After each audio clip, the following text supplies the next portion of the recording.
Assalamualaikum warahmatullahi wabarakatuh. Nah, kami dari kelompok 4 sendiri akan mempresentasikan tentang pelanggaran etika oleh PT Garuda Indonesia Tbk. Kelompok 4 itu sendiri terdiri dari Meli Dewi Aryani dengan NIM belakang 140. Yang berikutnya ada saya sendiri, yaitu Zaki Ari Budiono dengan NIM belakang 142. Yang berikutnya ada Muhammad Dafa Felevi dengan NIM belakang 146. Berikutnya saya akan menjelaskan profil perusahaan. Pada 31 Maret 1950, PT Garuda Indonesia (Tbk) resmi berdiri sebagai perusahaan yang bergerak di bidang jasa angkutan udara niaga dengan mempersembahkan layanan penerbangan full service terbaik. Garuda Indonesia Maskapai Flag Carrier Indonesia saat itu melayani lebih dari 90 destinasi di seluruh dunia dan berbagai lokasi eksotis di Indonesia. Dengan jumlah penerbangan mencapai 600 penerbangan per hari, Garuda Indonesia memberikan pelayanan terbaik melalui konsep Garuda Indonesia Experience yang mengedepankan Indonesia Hospitality, keramatahan dan kekayaan budaya Indonesia. Garuda Indonesia Group mengoperasikan 202 armada pesawat sebagai jumlah keseluruhan dengan rata-rata usia armada di bawah 5 tahun. Adapun Garuda Indonesia sebagai main brand saat ini mengoperasikan sebanyak 144 pesawat. Sedangkan Citylink mengoperasikan sebanyak 58 armada melalui program transformasi yang berkelanjutan. Garuda Indonesia berhasil mencatatkan sejumlah pengakuan internasional, diantaranya adalah pencapaian sebagai the World Best Economy Class dari TripAdvisor Traveler's Choice Awards, maskapai bintang 5 atau 5 Stars Airline sejak tahun 2014, Top 10 World Best Airlines Skytrax pada tahun 2017, The World Best Cabin Crew selama 5 tahun berturut-turut sejak tahun 2014. Selain itu, pada tahun 2017 lalu, Garuda Indonesia berhasil meraih predikat bintang 5 dari Airline Passenger Experience Association atau APEX, sebuah asosiasi nirlaba untuk peningkatan pengalaman penumpang penerbangan yang berkedudukan di New York, Amerika Serikat.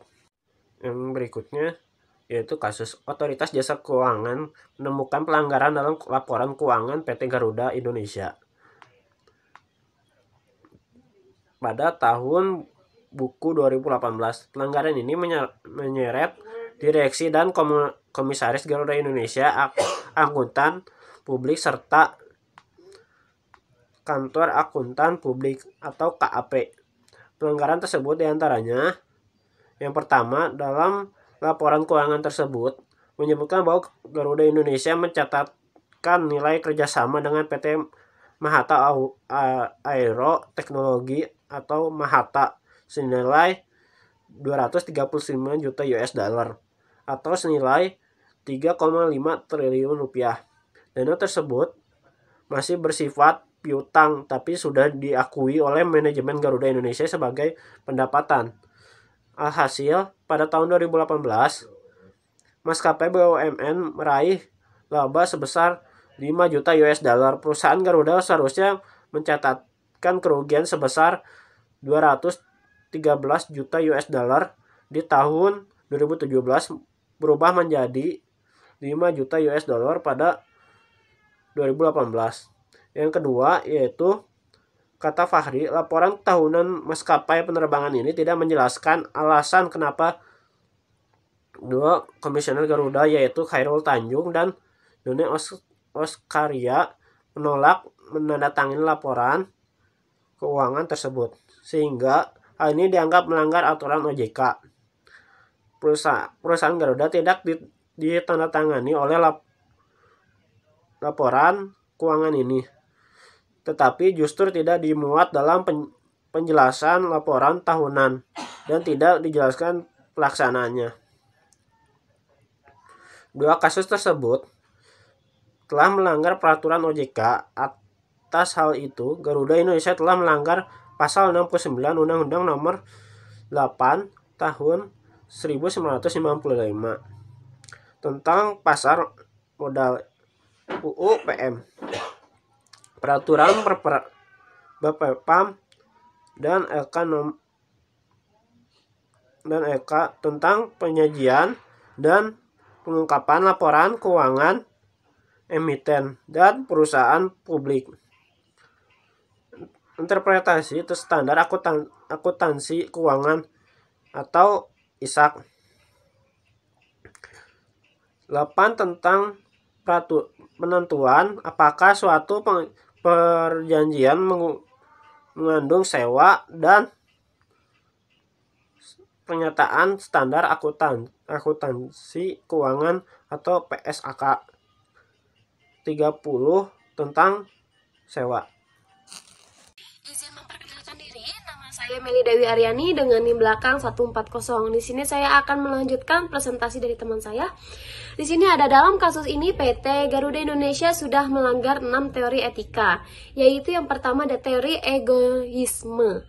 PT Garuda Indonesia sudah egois karena sudah mementingkan perusahaannya sendiri tanpa memikirkan orang lain yang ikut andil dalam perusahaan tersebut. Dalam teori etika tidak diperkenankan suatu hal melakukan sesuatu yang bersifat membuat dirinya itu atau organisasinya merasa bahagia di atas penderitaan orang lain. Atau dengan kata lain yaitu melakukan suatu hal untuk mementingkan dirinya sendiri tanpa mementingkan orang lain.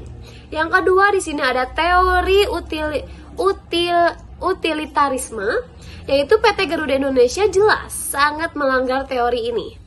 Karena dijelaskan di teori ini bahwa suatu kegiatan yang baik yaitu kegiatan yang menyatu atau yang bermanfaat kepada banyak orang. Di kasus PT Garuda Indonesia ini sudah sangat jelas melakukan manipulasi laporan keuangannya pada tahun 2018. Itu kegiatan yang sangat tidak bermanfaat bagi banyak orang dan merugikan banyak pihak. Yang ketiga di sini ada teori hak. Dalam teori ini PT Garuda Indonesia sudah sangat melanggar karena perusahaan ini lebih mementingkan akan hak perusahaan dalam laporan keuangan, bukan mengepentingkan kewajiban kepada negara yang sudah berjasa. Perusahaan pemerintah ini yang harusnya memiliki tanggung jawab penuh terhadap negara. Yang keempat yaitu ada teori deontologi. PT Garuda Indonesia ini sudah melanggar karena mungkin tujuan dari perusahaan ini adalah untuk membuat atau mengatakan kepada publik perusahaan mengalami laba. Meskipun betul seharusnya laba karena dananya laba ini masih menjadi piutang. Seharusnya perusahaan mengalami kerugian. Mungkin perusahaan merasa dirinya atau labanya itu karena adanya banyak piutang di orang lain, yang setelah diperhitungkan jika dana piutang cair akan menjadi laba fantastis bagi perusahaan, dan perusahaan pun tidak ingin mengklaim dirinya sebagai rugi dikarenakan dia merasa laba itu ditakutkan ketika mengklaim rugi itu perusahaan akan kekurangan investor. Jelas, cara ini tidak dipikirkan dengan logika. Benar, tetapi ketika dipikirkan. Yang kelima yaitu teori keutamaan. Dalam kasus ini PT Garuda Indonesia juga melanggar teori karena lebih mengutamakan perusahaannya daripada orang lain yang ikut andil dalam perusahaannya, termasuk pemerintah, pemegang saham, para investor masa depan, terutama masyarakat yang sudah percaya sepenuh hati. Yang keenam di sini ada teori Teono. PT Garuda Indonesia juga melanggar teori ini karena sudah melanggar aturan yang sudah dibuat. Selanjutnya di sini ada banyak prinsip etika bisnis yang dilanggar oleh PT Garuda Indonesia, yaitu yang pertama ada prinsip otonom. Seorang petinggi bisnis yang tidak melanggar prinsip otonomi adalah seseorang yang sadar sepenuhnya akan hak dan kewajibannya dalam berbisnis. Dalam kasus PT Garuda Indonesia sangat jelas, perusahaan ini melanggar prinsip bisnis karena dia sadar akan haknya, tapi malah melakukan kewajibannya. Yang kedua ada prinsip kejujuran. Dalam prinsip ini, PT Garuda Indonesia pun sudah sangat melanggar prinsip ini karena sudah jelas perusahaannya itu memanipulasi laporan keuangannya sehingga tidak ada kejujuran dalam perusahaan.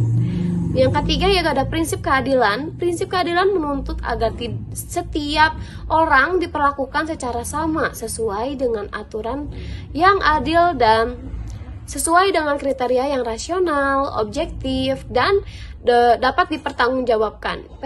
PT Garuda Indonesia ini sangat mengesampingkan prinsip ini karena perusahaannya sangat mementingkan haknya sendiri tanpa memikirkan banyak orang.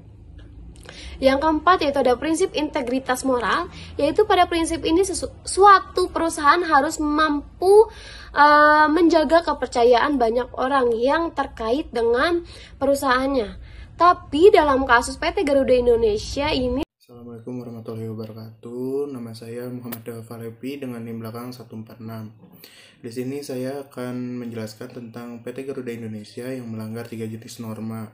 Yang pertama ada norma moral. Norma moral ini pelanggaran yang ditemukan regulator ada beberapa hal. Pertama, dalam laporan keuangan tersebut menyebutkan bahwa Garuda Indonesia mencatatkan nilai kerjasama dengan PT Mahata Aeroteknologi senilai 239 juta US dollar atau setara 3,5 triliun rupiah. Dana tersebut masih bersifat piutang tapi sudah diakui oleh manajemen Garuda Indonesia sebagai pendapatan. Alhasil, pada 2018 maskapai BUMN meraih laba bersih 5 juta US dollar.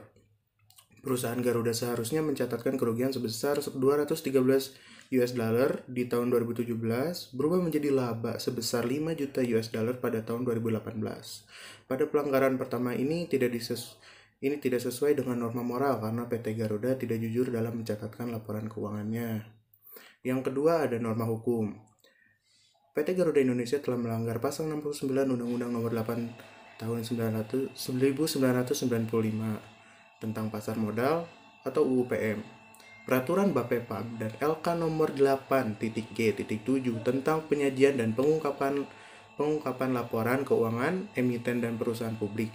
Interpretasi standar akuntansi keuangan atau ISAK 8 tentang penentuan apakah suatu perjanjian mengandung sewa dan pernyataan standar. Akuntansi keuangan atau PSAK 30 tentang sewa. Akuntan yang melanggar undang-undang dengan sengaja melakukan perbuatan jahat dengan memalsukan dokumen atau surat, pasal 263 dan 264 KUHP, atau melakukan penipuan atau kebohongan, pasal 378 KUHP, atau sengaja membantu melakukan pidana, pasal 55 dan 56 KUHP. Selanjutnya adalah norma sopan santun. Norma sopan santun berkaitan dengan bagaimana pola perilaku dan sikap lahirlah dalam pergaulan sehari-hari.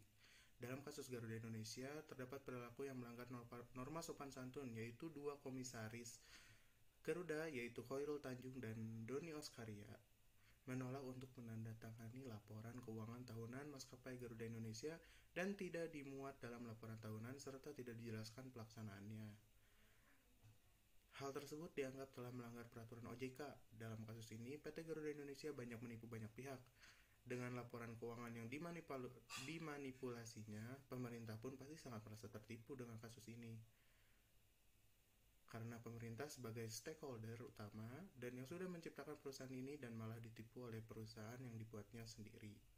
Untuk kesimpulan dari presentasi kelompok kami, yaitu dengan dilakukannya analisis terhadap penyimpangan yang sudah dilakukan, sudah jelas PT Garuda Indonesia melakukan kesalahan yang tidak termaafkan oleh banyak pihak. Seorang komisaris perusahaan ini harus dihukum dengan setimpal atas apa yang sudah dilakukannya, termasuk seorang akuntan perusahaan yang sudah salah memilih langkah dalam menyelesaikan permasalahan perusahaan dan akuntan publik yang memberikan opini yang salah. Saya rasa cukup sekian presentasi dari kelompok kami. Mohon maaf bila masih banyak kesalahan. Assalamualaikum warahmatullahi wabarakatuh.